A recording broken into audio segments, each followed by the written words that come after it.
There is a kind of silence that is not empty. It is full. It is a presence in the room, heavy as a piece of furniture you keep bumping into in the dark. It is the silence of a phone that does not ring, a message that does not arrive. And your body, before your mind even admits it, has learned to wait for it. Your shoulders are tensed for it. Your breath is held for it. Every phantom vibration in your pocket, every notification for something else, is a small, sharp shock of disappointment. You tell yourself you are not waiting. You are busy. You are living your life. But the silence has become a background hum to everything you do. It is there when you are laughing with friends, a quiet question mark at the end of the sentence. It is there when you are trying to focus on work, a magnetic pull drawing your attention back to the blank screen. And at night, in the quiet of your own home, it is no longer a hum. It becomes a roar. You replay conversations, searching for clues. You dissect his last words, his tone, the emoji he used or didn't use. You become a detective of absence, an archaeologist of what is not there. And the more you search, the louder his silence becomes. It is no longer just an absence of words. It has become a statement. It speaks of disinterest, of rejection, of him moving on with someone else. Each imagined scenario is a turn of the knife. The paradox is that his distance, his lack of action, has become the most powerful action in your shared story. It occupies more of your mental and emotional space than his presence ever did. You are in a one-sided conversation with an echo, and it is exhausting. You feel yourself shrinking, your energy draining into this black hole of uncertainty. You promised yourself you would stop chasing, that you would reclaim your dignity, and you have. You are not calling, you are not texting, but the inner chase, the frantic race of your own mind, has not stopped. And here is the most painful part. You sense, on some deep, intuitive level, that this silence is not as simple as disinterest. It feels charged. It feels like there is something underneath it: fear, pride, confusion. And this intuition is what keeps you hooked. The possibility that his silence is not an ending, but a difficult, unspoken chapter. This is why his distance becomes louder than any words he could ever say. Because it speaks not only of him, but to a very deep, very old part of you. But this is only the surface. This is the story the conscious mind tells itself to make sense of the pain. The deeper truth is far more uncomfortable, and yet it is the only path to freedom. The reason his silence is so deafening has less to do with the volume of his feelings and more to do with what his silence is reflecting back at you. It has become a screen, a vast, empty canvas, and you, without realizing it, have been painting your own deepest fears and hopes onto it. This is where the work of Carl Jung becomes not an academic theory, but a lifeline. He understood that the most intense emotional reactions we have to others are rarely just about them. They are about what that person activates within our own unconscious. The silence is not an empty space, it is a mirror. And the agony you feel is not just the pain of his absence, but the pain of seeing a reflection you were not prepared to see. The question is not what he is feeling. The real question is, what part of yourself are you being forced to meet in his silence? To understand the power this silence holds over you, we must first talk about projection. In Jungian psychology, projection is an unconscious defense mechanism. It is when we take a part of ourselves, a feeling, a quality, a fear, a potential, that we cannot or will not acknowledge in ourselves, and we attribute it to another person. It is like having a movie projector in your mind. The film reel contains your own inner world, but you shine it onto the person in front of you, and then you react to the movie you are projecting, as if it were their reality. When a connection is intense and a man becomes distant, his silence creates the perfect blank screen. It is neutral. It is simply an absence of data. But for your psyche, this void is intolerable. The unconscious rushes in to fill the gap. If you have a deep, unacknowledged fear of abandonment, you will project that fear onto his silence. You will see it not as silence, but as the act of abandonment itself, playing out in slow motion. His silence becomes definitive proof that you are being left, because that is the film running in your own projector. If you have a hidden hope for a profound, soul-deep love, you might project that onto his silence. His distance is not him being avoidant. It becomes a sign of the connection's overwhelming intensity. He must be pulling away because he is scared of how much he feels. His silence becomes a romantic testament to the depth of your bond. He is not just a man who isn't texting. He is a tortured soul, wrestling with emotions too powerful to express. Do you see the pattern? In both scenarios, his action, or lack thereof, is the same. The emotional meaning, the story that causes you so much pain or keeps you hooked on hope, is coming from you. This is not to blame you. This is a fundamental process of the human psyche. We do not see people as they are. We see them as we are. Or, more accurately, we see them through the lens of our own unmet needs, unhealed wounds, and unintegrated parts of ourselves. The loudness of his silence is a direct measure of the intensity of your projection. A man whose opinion doesn't matter to you can be silent for a year, and you would not even notice. His silence is quiet because you are not projecting anything onto him. But this man, the one whose silence is a roar, has become the keeper of a vital piece of your own soul.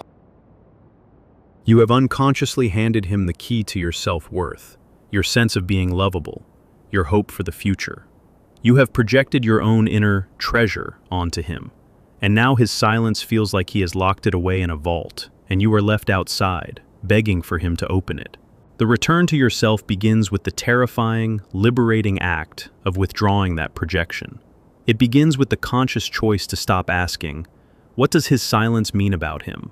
and to start asking, "What does my reaction to his silence mean about me? What part of me is so activated by this? What old story is this silence tapping into?"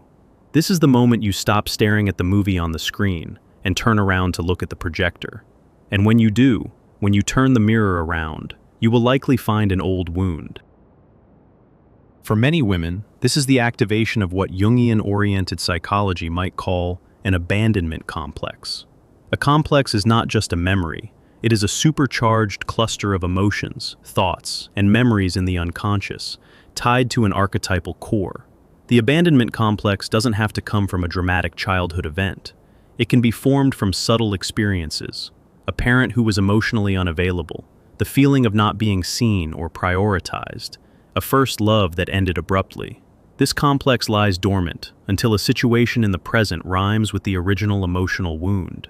His sudden distance, the shift from warmth to coldness, doesn't just hurt in the present. It sends an electric shock down into the unconscious and wakes up that sleeping giant, the complex. Suddenly, you are not just a grown woman feeling disappointed by a man. You are also the little girl who felt invisible, the teenager who felt rejected. All of that old, unprocessed pain floods into the present moment and magnifies the current hurt 100-fold. His silence becomes so loud because it is being amplified by the echo of every time you have ever felt left behind, unseen, or not good enough. You are not just reacting to him. You are reacting to a lifetime of accumulated evidence that your unconscious has been gathering to prove a core belief. Eventually, everyone leaves. Or, "I am not valuable enough to make someone stay." The ego, your conscious sense of self, hates this. It wants to believe it is strong and in control. So, it resists looking at the complex. It is far less painful for the ego to obsess about him, his fears, his issues, his potential return, than to face the deep, foundational wound within yourself. Analyzing him becomes a sophisticated defense mechanism to avoid your own pain. It keeps your focus outward, on the screen, rather than inward, on the source of the film.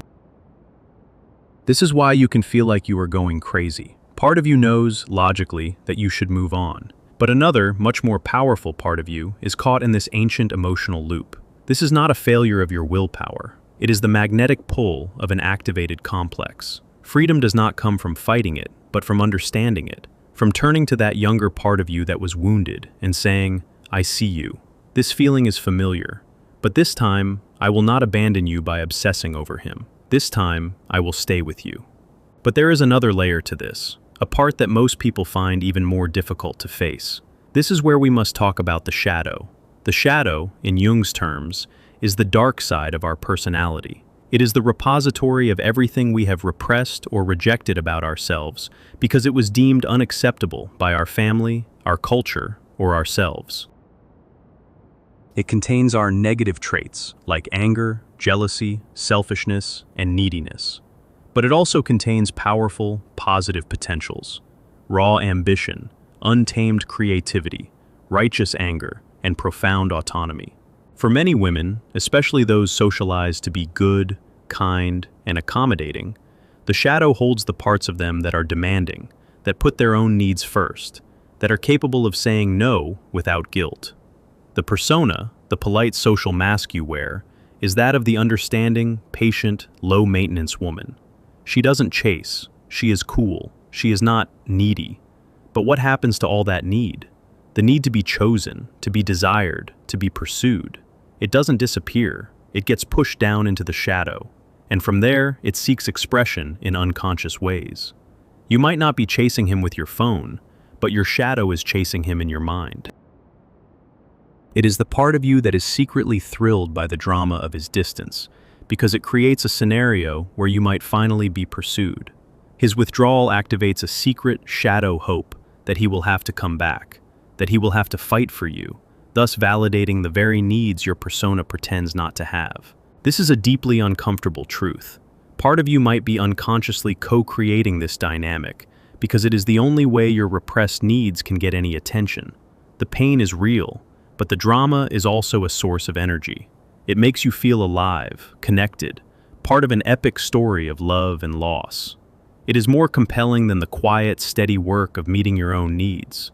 His silence, then, becomes loud, because it feeds this hidden part of you. It keeps the story going. If he were to text you a simple, "Hey, how are you?" the drama would collapse. It would become ordinary. But his powerful, mysterious silence allows your shadow to project a grand narrative onto it. He is not just a man, he is the other half of a fated connection, and this is just the necessary trial you must endure. Seeing this shadow element is not about shaming yourself, it is about reclaiming your own power. When you can admit, a part of me is energized by this chase, because I have not allowed myself to acknowledge my own need for validation, the dynamic loses its charge. You bring the shadow into the light. You can then look at your neediness not as something shameful to be repressed, but as a simple human need, like hunger. And you can begin to ask, how can I meet this need myself? How can I validate myself? How can I choose myself so profoundly that I no longer need someone's silence to feel like the heroine of my own life? Now, let's turn the mirror for a moment, not to get lost in him, but to understand the full dynamic. What might be happening on his side? Often, a man's withdrawal is not a sign of indifference, but a sign of his own confrontation with his unconscious. For a man, this often involves what Jung called the anima. The anima is the inner feminine image within a man's psyche. It is his connection to soul, to feeling, to relationship, to the unconscious. When a man has a fragile or undeveloped connection to his own anima, a real woman who embodies those qualities, deep feeling, genuine intimacy, soulful connection, can be terrifying. She represents a depth he has not yet integrated in himself. He is drawn to her light, her warmth, her emotional depth, but when he gets too close, it activates his own inner emptiness, his own fear of being engulfed by feelings he cannot control. His ego, his conscious identity built around strength, logic, and independence, panics. It sees this wave of emotion as a threat to its control. So, it builds a wall, it creates distance, it goes silent. This silence is not necessarily a weapon against you. It is a defense mechanism against his own inner world, which you have inadvertently awakened. He is pulling away from you, yes, but on a deeper level, he is pulling away from the part of himself that you reflect back to him. He is running from his own anima. His fear of loss might be very real. He may fear losing you, but he may also fear losing himself, his carefully constructed identity, to the powerful current of connection you represent. His silence becomes a desperate attempt to regain his footing, to retreat to the safe ground of his own rational mind, away from the messy, unpredictable world of the heart. His pride, his ego, will not allow him to admit this. He will not text you, "I'm overwhelmed by how much I feel and it's scaring me." He will simply go silent, and he will wait for the intense feeling to pass, hoping he can return later when things are less charged, when his ego feels back in control. He may be thinking of you constantly. He may be regretting his silence, but his fear of vulnerability is greater than his desire for connection in that moment. Understanding this is not an excuse for his behavior, nor is it a guarantee that he will return. It is a tool for your own liberation. when you see his silence not as a personal rejection of you, but as a possible symptom of his own inner struggle, it depersonalizes the pain. It is no longer a verdict on your worth. It is simply a reflection of his own limitations, his own journey of integration. You can have compassion for his struggle without making it your responsibility to fix or wait for. This is the crucial turning point. You realize you cannot control his journey. You cannot force him to integrate his anima or overcome his fear of intimacy. You cannot make him break his silence. Any attempt to do so, a carefully worded check-in text, a chance encounter, is just another form of chasing. It is you trying to manage his inner world, and it will only push him further away and drain you of your own life force. The only person's inner world you can manage is your own. So the dynamic shifts. It is no longer about you waiting for him to break his silence. It is about you breaking your own, the inner silence. The silence where you have stopped listening to yourself. The silence where you have abandoned your own needs, your own peace, your own life, to stand guard in the echo chamber of his absence. Breaking your silence means turning up the volume of your own inner voice.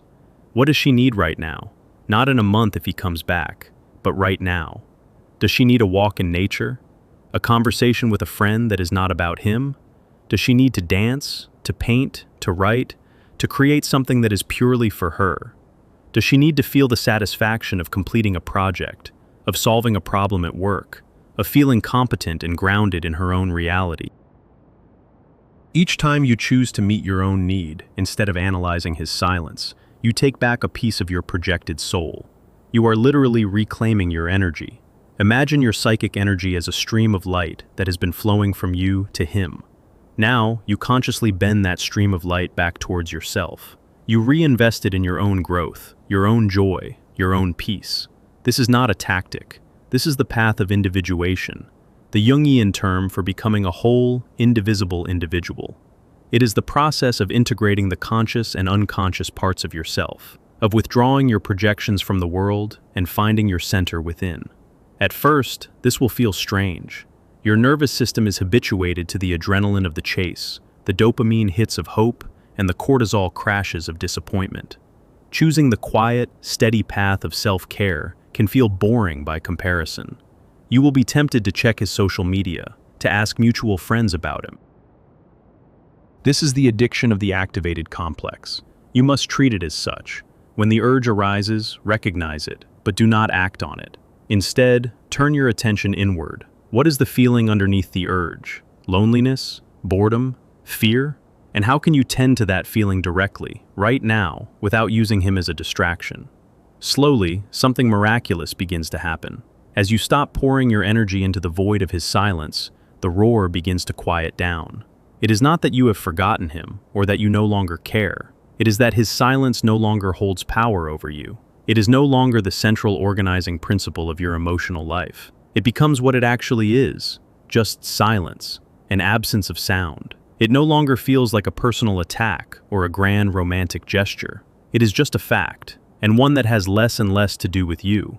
You have taken the mirror back. You are no longer staring at his reflection, trying to decipher his thoughts. You are looking at your own, and you are beginning to like what you see. You see a woman who can soothe her own anxieties, a woman who can generate her own happiness, a woman whose self-worth is not contingent on being messaged, pursued, or chosen. Her worth is an intrinsic state of being. If this journey of turning inward has named something you have felt but never been able to say out loud, perhaps you can write a single sentence for yourself, a private note of recognition for the shift you are undertaking. And now, a strange thing may happen. As you truly, deeply return to yourself, not as a strategy, but as a genuine homecoming, he may feel the shift. On an energetic, unconscious level, the dynamic has changed. The pressure is off. You are no longer projecting neediness, expectation, or a demand onto him. Your energy is no longer hooked into his. You have become energetically sovereign. This is often the point when a man like this feels safe enough to reach out. He feels the absence of your projection as a kind of freedom. He can approach you now without feeling like he is going to be engulfed. He might send that message you once waited for with bated breath. But here is the final, most beautiful part of this transformation. By the time he does, it will not land in the same way. You will not feel that frantic, desperate jolt of validation. You will feel a calm sense of curiosity. You will look at his name on your screen not as a savior who has finally ended your suffering, but as a person who has come to your door, and you are now the one who gets to decide whether to open it. If he does return, he will not be met by the anxious, waiting woman he left behind. He will be met by a woman who is grounded in her own center, a woman who knows her own worth, a woman who is no longer willing to participate in a dynamic of pursuit and withdrawal. She will not be angry or punishing. She will simply be different, whole. Her peace is no longer negotiable, and if he never returns, the miracle is that it no longer feels like a tragedy. It feels like a resolution. His silence was the catalyst, the harsh teacher that forced you to embark on the most important journey of all, the journey back to yourself. You did not get the man, but you got yourself back. And that is a love story that will last a lifetime. The silence that once roared has become a quiet space of possibility within you. It is the space where your own voice can finally be heard. It is the peace that comes from no longer waiting for a message, because you have finally become the person you were waiting for. My silence is not a strategy. It is my return to myself. But this return is not a single, declarative event. It is not a flag you plant on a conquered hill.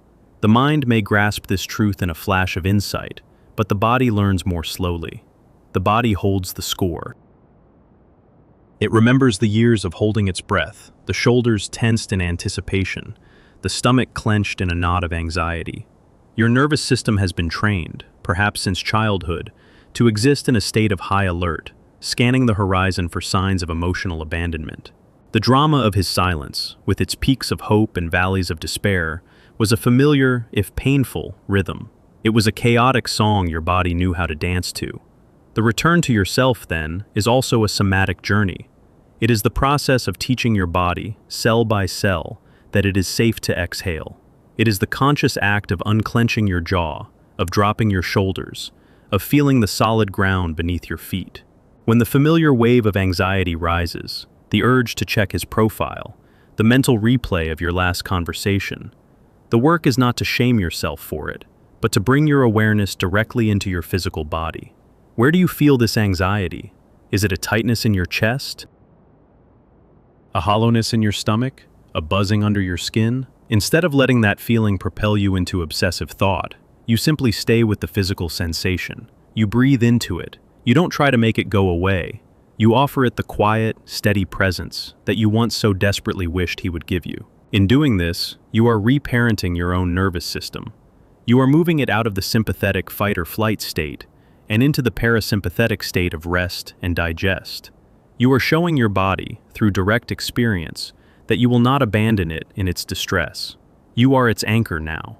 This is the deeper layer of breaking your own silence.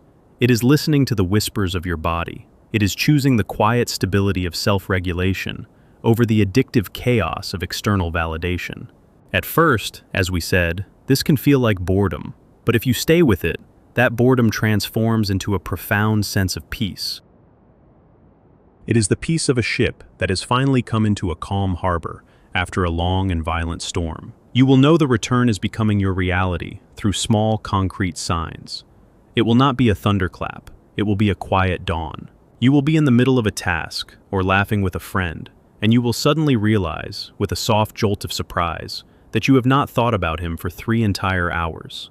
The background hum of his silence has simply faded away, and you didn't even notice its departure. You will start making plans for your future, a trip in 6 months, a class you want to take next year, and you will notice the absence of the mental asterisk. There is no longer a silent, subconscious clause that reads, "Unless he comes back by then." Your future is becoming fully your own again. You might hear a song that used to make you cry, and you will feel not a stab of pain, but a gentle, distant nostalgia, like looking at a photograph of a person you used to be. You may even feel a sense of compassion for her, for how much she was hurting, but you will know, with certainty, that you are not her anymore. The most telling sign is a change in your inner landscape. The frantic detective work, the endless analysis of his motives, simply ceases to be interesting. Your mind has more compelling things to focus on: your work, your creativity, your own thoughts, your own dreams. The thought of him might drift in, but it no longer hijacks your consciousness. It floats by like a cloud in a vast sky, rather than being the storm that defines the entire weather system. You have taken back your sky. And then comes the final test. It almost always does.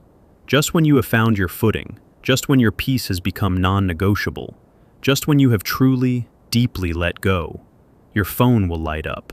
It will be his name. The message will be casual. Hey, been thinking about you. How have you been? In that moment, your body will remember. A ghost of the old adrenaline will surge through you. Your heart might give a familiar lurch. The old, wounded part of you, the shadow that secretly loved the drama, will sit up and pay attention. The hope you thought you had extinguished will flicker. This is the moment of truth. This is the final exam of your individuation. The old you would have seen this message as a triumph, a validation, proof that her waiting was not in vain. She would have replied too quickly, with a breathless mix of feigned coolness and palpable relief. She would have immediately cleared her schedule, her mind, her heart, to make space for his return. But the woman you have become does not do this. She sees the message. She takes a breath, a full, deep breath that travels all the way to her belly. She does not reply immediately, not as a strategy, but because she is in the middle of her life. She is finishing a report, or watering her plants, or talking to her mother. Her world no longer stops because his has decided to intersect with it. When she does decide to reply, hours later, or even the next day, her fingers do not tremble with anxiety. She feels a calm, centered curiosity. She looks at the message not as a lifeline, but as a piece of data, and she asks herself a new set of questions. Not, does he want me back? But, do I want him back? Does this person, with his demonstrated capacity for avoidance and poor communication, have a place in the peaceful, whole life I have built for myself? Has he done the work to meet me where I am now? Or is he simply bored and lonely, knocking on a door he assumes is still open? Her reply, if she chooses to send one, will be authentic. It will be warm, perhaps, but it will be grounded. It might be a simple, "I'm doing really well, thanks. Hope you are too." It is not an invitation. It is not a rejection. It is a statement of fact. It is a response from a sovereign nation, not a desperate, waiting colony. It communicates, without saying it, my well-being is not and was never dependent on your presence or absence. The power has shifted, not because you have made him wait, but because his return is no longer the prize. The prize is the peace you found in his absence, and you will not trade that peace for anything less than a connection that honors it, respects it, and adds to it. You have learned that the cost of readmitting chaos into your life is far too high. This is the ultimate freedom. Not freedom from him, but freedom from the part of yourself that was willing to shrink, to wait, to abandon herself for the possibility of love. His silence was a terrible and holy thing. It was a crucible that burned away your illusions. It forced you to face the unhealed wounds, the disowned parts of your shadow, and the terrifying, beautiful depth of your own soul.